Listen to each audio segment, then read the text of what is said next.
안녕하세요. 저는 30살 임산부입니다. 지금 34주 정도 되었고 앉아있는 자세에서도 다리가 유독 저려오네요.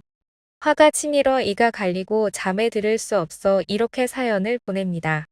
아이 때문에 진정하려고 하는데 진정하려면 할수록 오히려 서름만 치밀어 울기도 많이 울었어요.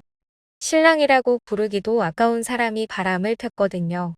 요즘 사연을 보면 드라마다 설정이다 자작극이다 댓글들이 판을 치는데 실제 일들이 저에게 생겨 정말 짜증날 정도로 화가 치밀어서 어쩔 줄 모르겠네요.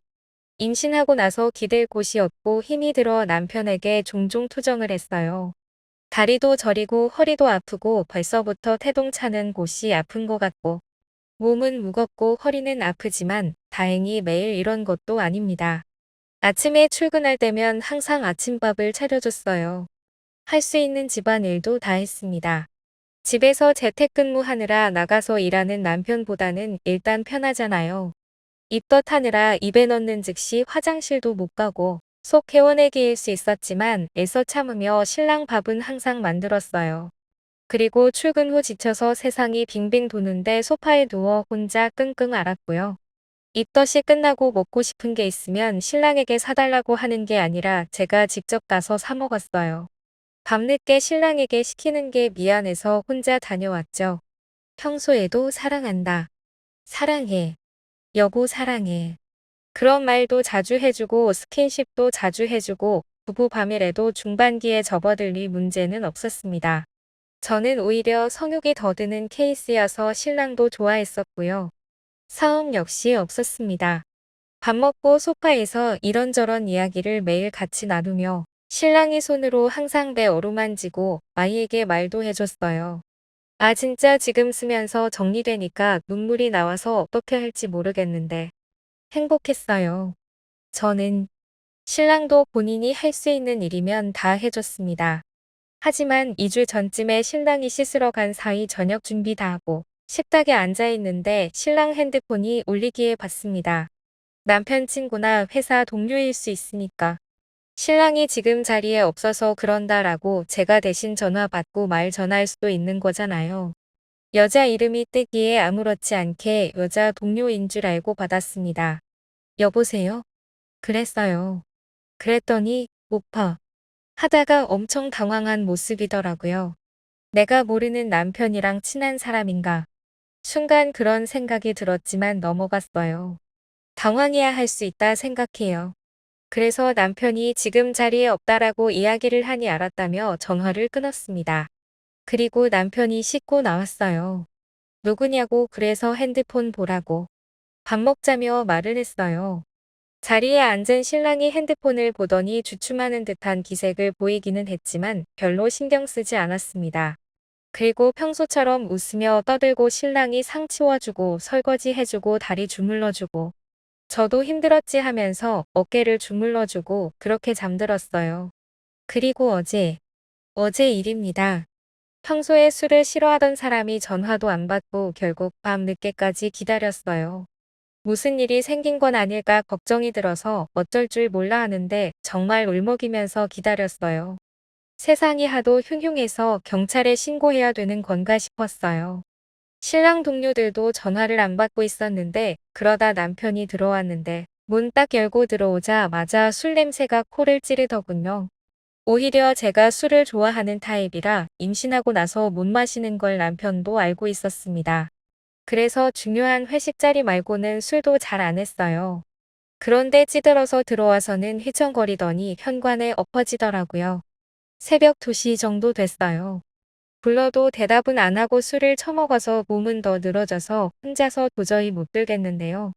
끄집어 당겨도 안 되고 화도 나고 일단 무사하니 그걸로도 다행인 건가 속이 뒤죽박죽에 일단 일어나라며 자꾸 흔들어도 말은 안 쳐듣고 쪼그리고 앉아있기에 허리가 너무 아프고 다리가 있는 대로 저려서 숨도 고르고 그러다 결국 때렸습니다. 일어나라며 손으로 몸을 대려도 안 일어나기에 이대로 둬야 하나 한숨만 뱉고 있는데요. 저희는 항상 쓰던 샴푸만 씁니다.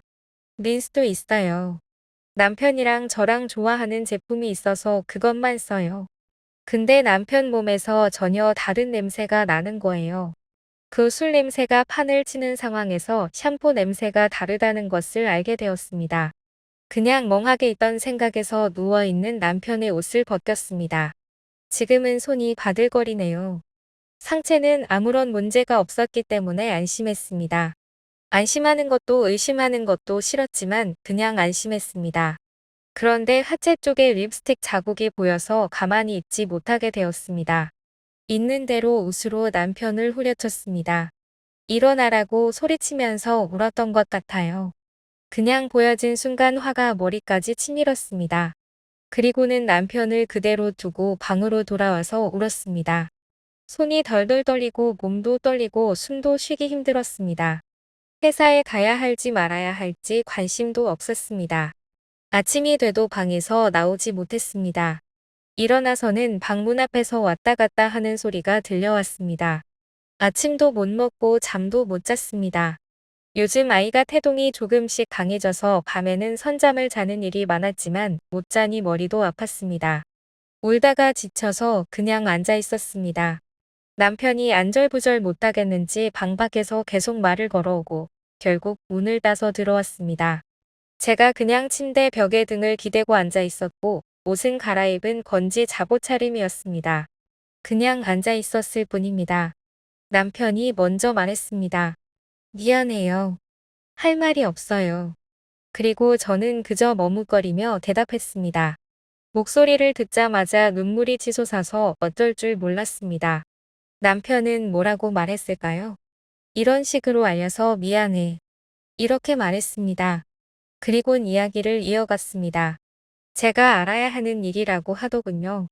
회사에서는 2년차 후배인 여성이 있었는데 임신 중일 때 그녀와 이야기를 나누다 보니 대화가 잘 통해서 점심을 같이 먹게 되었고 같이 있다 보니 본인도 모르게 정이 들어버렸다고 합니다.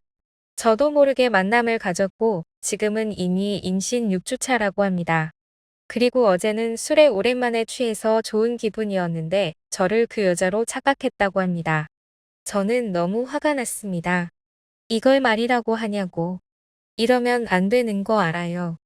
이러면 안 되는 거 아는데 이제 뱃속의 아이도 싫어져요. 아기는 어떤 잘못이 있어서 이런 아빠를 만나게 됐을까요? 그걸 알지만 저 인간 핏줄이라는 거 자체가 싫어지네요. 그리고 저희 아이를 힘들게 만들어서 화가 다 나네요. 본인 몸은 변한 게 없는데 저는 임신한 순간부터 모든 게 달라졌다는 생각만 들었습니다. 먹는 것부터 자는 것까지. 하지만 이러면 안 되잖아요.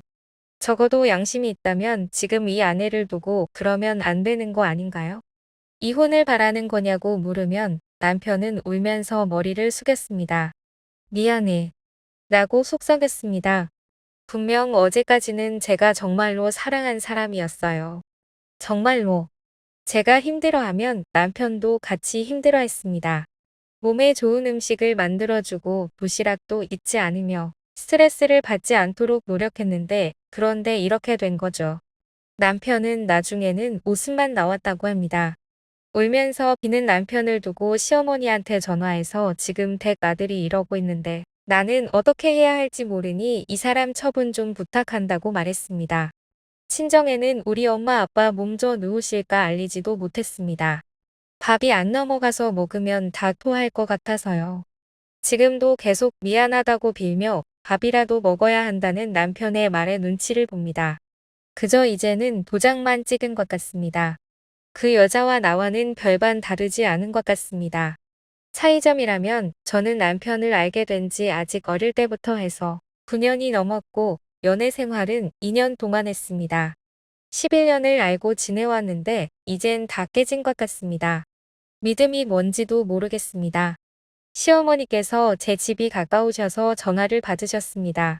그래서 이게 무슨 상황인지 파악하러 오셨는데 남편이 울면서 무릎을 꿇고 있고 밖으로 나가지 않으며 자기가 다 알아서 말하겠다는 식으로 말을 하더군요. 시어머니는 경위가 무엇인지 어떻게 된 것인지 하나하나 중요하지 않다고 말씀하셨습니다. 중요한 건 그 사람이 제게 해를 끼쳤다는 겁니다. 임신 중에 다른 여자와 만남을 가졌다고 하면서 우리 아이에게 사랑한다고 말하고 제게도 사랑한다고 한 거 아니었나요? 진짜 솔직히 이게 다 거짓말이라면 좋겠다는 생각이 들 정도로 지금 상황이 정말 어지러운데 방 밖에서는 웃음소리, 욕설소리, 눈물소리 등이 들려와서 참을 수 없습니다. 시집가서 잘 살아야 한다는 우리 엄마한테도 너무 미안하다는 생각이 듭니다. 이러려고 힘들게 키운 게 아니었을 텐데요. 이렇게 두서없이 글을 써 사연을 보내드려서 죄송합니다. 지금은 제 정신이 아니어서 그런 거예요. 계속 울면 눈이 따가워지고 속도 울렁거리고 먹고 싶어도 못 먹고 자고 싶은데 이가 갈리고 손이 떨리는 상황입니다. 저도 이게 실제 상황이 아니었으면 좋겠어요. 손이 떨리고 울면서 제가 속으로 한 말이 이것뿐이에요. 내가 참아야 돼. 내가 침착해야 돼. 내가 참고 견뎌야 돼. 그래야 돼. 제가 참지 않으면 우리 아가는 어떻게 할까요? 아빠도 저 모양인데 죄 없는 제 뱃속에 이 아이는 어떻게 할까요? 우리 아이는 태어나서 누구에게 의지하나요? 몸도 무겁고 힘들고 머리는 어지럽고 한순간에도 그냥 그런 생각으로 쓰고 있어요. 조금이라도 차분해지려고요. 친구들한테 전화해서 푸념하면 더 울 것 같아요. 누구에게 말하다가 저도 모르게 울컥하고 다 포기하고 싶다는 말 나올까봐 싫어요. 시어머니 부르고 나서 전 그냥 계속 방에 있었어요. 노트북 보며 멍하게 있다가 울고 다시 멍하게 있다가 밖에서 뭘 하는지 관심도 안 가고 진정하고 차분해지고 가라앉히면 얼굴을 봐야죠. 그러지 않았다면 제가 정말 그 인간 죽이고 싶을 것 같았어요. 아이 때문에도 진정해야죠. 난 엄마잖아요. 시어머니 아버지랑 저희 친정 부모님 아는 사이예요.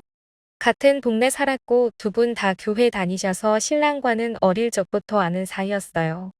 그렇다고 저희가 부모님 따라 딱히 교회를 다닌 건 아니에요. 신랑은 종종 어렸던 저랑 놀아주고 그랬어요. 숙제 도와주고 그런 사이예요. 알고 지낸 지 11년 되었고 사귄 지는 2년 정도였고 시어머니 부르면 조금이라도 저 대신 신랑 때려주고 혼내줄 것 같았어요. 저도 혼란스러운데 이 상황을 정리해줄 사람이 있었으면 했어요. 맥이 빠져서 지쳐서 있는데 속이 울렁거려서 아까 밖으로 나가서 속을 개원했어요. 신랑 핸드폰이 쉴 새 없이 울렸거든요. 제가 나가자 시어머니는 따라오셔서 등을 두드려 주시고 명절에도 오지 말라 하고 전 같은 거 해서 가져다 주시고 제 생일날 신랑보다 더 챙겨주시고 멀리 떨어진 친정 대신 제가 아프거나 하면 바로 오셔서 친엄마처럼 이것저것 봐주시고 절 보며 오시는데 할 말도 없어서 뭐라 할지도 모르겠고 속 개워내고 멍하게 앉아 있었어요. 남편은 계속 미안하다 울면서 말하는데 머릿속에 그냥 드는 생각들이 있어서 저는 남편더러 각서 쓰라 하고 남편 핸드폰을 그냥 제가 가지고 들어왔어요. 아직 진정이 안 되어서 더 참아야 할 것 같아요. 난리치고 울어도 저만 힘들잖아요. 지금도 가라앉히는 중이에요. 제가 이걸 자리에 앉아서 술술 쓰는 것도 아니고 한 줄 쓰고 녹놓고 한 줄 쓰고 진정하고 그러고 있어요. 그냥 자작이라고 생각하셔도 좋으니 저 인간 욕 좀 부탁드릴게요. 아이가 듣고 있는데 저랑 한 몸인데 차마 욕이 튀어나와도 속으로만 계속 뱉어내고 아이 때문에 차분해야죠. 화도 못 내겠어요. 저도 화내고 싶어요. 이런 말 쓰면 안 되는데 임신하지 않았으면 좋았을 걸 하는 생각이 들어서 아이한테 더 미안해서 더 참고 있어요. 아이만 없었으면 좋았을 텐데라는 생각이 들어 너무 미안해서 어차피 다 지나갈 거야 하면서 좋은 생각하려고 하고 있어요. 바람을 피우고 외도를 할 거면 나 몰래 했으면 좋았을 텐데. 그럼 평소처럼 전 저 인간 사랑하고 우리 아가는 사랑받고 스트레스 안 받고 누구보다도 예쁘게 태어났을 텐데. 맞아요. 차라리 말하지 말지. 그렇죠. 그리고 그 여자는 오라 했어요. 남편 폰으로 전화, 문자, 카톡 계속 보내길래 오라 했습니다. 그냥 전화 받아서 말했어요. 오라고. 그때까지는 차분히 진정시키고 조금 있으면 저희 친정 아빠 엄마도 오고 저 오빠도 있는데 오빠도 알아야 할 일이잖아요. 오라 했어요. 어차피 이렇게 된 거 후회하고 있어봤자 아무것도 나아질 거 없다는 게 어제부터 계속 드네요. 오히려 여자가 보낸 카톡들 보니 머리가 더 차분해지는 것 같아요. 좋은 날에 이런 사연 보게 해드려서 다시 한번 죄송합니다.